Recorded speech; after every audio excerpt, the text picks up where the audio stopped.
أزمة في باريس سان جيرمان بسبب حكيمي وبديله تحت المراقبة. اندلعت أزمة جديدة في باريس سان جيرمان بسبب غياب لاعبه المغربي أشرف حكيمي ومشاركته مع المنتخب المغربي في نهائيات كأس إفريقيا. وكشفت تقارير إعلامية فرنسية أن مدرب باريس سان جيرمان الإسباني لويس إنريكي علم إدارة النادي بضرورة البحث عن بديل لحكيمي الذي سيغيب لمدة طويلة لالتزامه بخوض غمار منافسات الكان مع المنتخب المغربي. وفي خبر آخر، أوناحي يجدي باهتمام فريق من البريمير ليج ومارسيليا منفتح على العروض.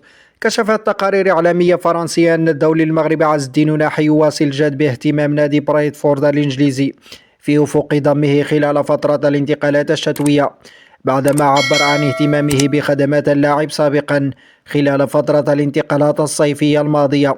وحسب صحيفة ليكيب الفرنسية، فإن أوناحي الذي يسارع لإثبات مكانته داخل ناديه أولمبيك مارسيليا بات مرشحا لخوض تجربة جديدة وسط انفتاح إدارة أولمبيك مارسيليا على مناقشة العروض التي تتوصل بها من أجل اللاعب المغربي. كما كشفت صحيفة ليكيب الفرنسية أن الدولي المغربي نايف أجرد يوجد ضمن اهتمامات مسؤولي نادي باريس سان جيرمان لتعويض المدافع ميلان سكارينيار الذي أجرى حديثا عملية جراحية في كاحله الأيسر، حيث سيستبعد من الميادين إلى نهاية الموسم الجاري.